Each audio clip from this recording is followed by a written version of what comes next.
So in 2013, I was diagnosed with MS, dealing with a lot of different pain medication. Always seems like I was out of it.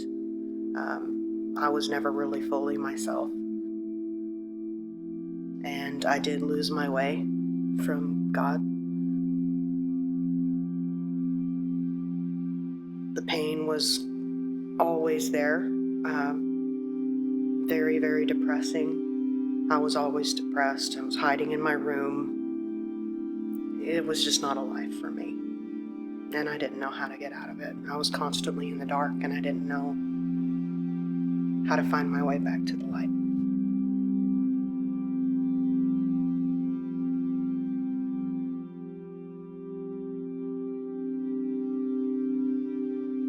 My brother actually found this church, and we lived in this area for many years.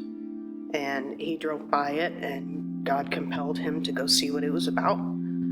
So he went to go see about it, fell in love with it, and then he brought my mother along, and then me. And we immediately just fell in love with it. We fell in love with everyone there. When Pastor Jeff did his altar call, and he said, if you've ever been filled with the Holy Spirit or not, it's like, that's a different altar call. So my brother got up and went forward, and then I was like, you know what, I'm going to go too. I felt something I've never felt before.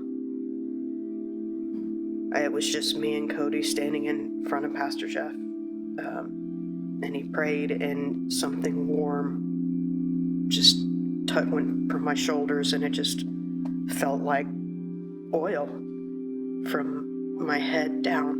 And it just went down into my legs, and the pain was just gone. It was just gone. And I immediately started speaking in tongues, and I didn't know what I was speaking, but God did. So that was something I've never done before.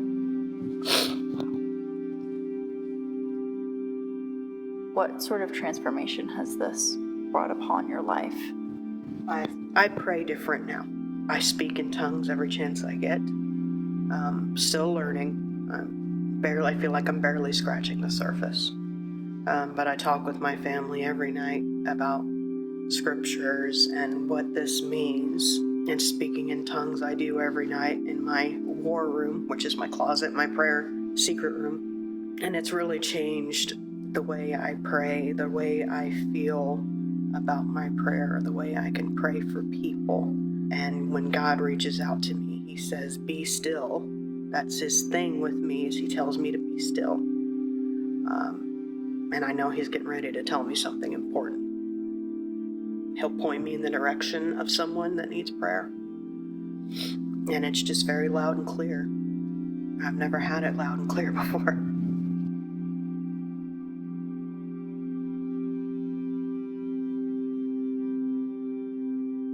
Prayer changes things.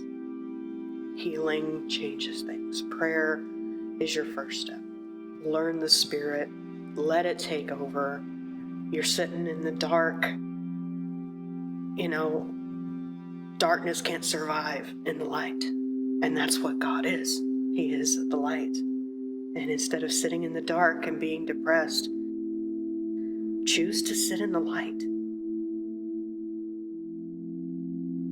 You can get out there and help others. But they're out there. You just got to find them. And God will take you to them. All you got to do is ask.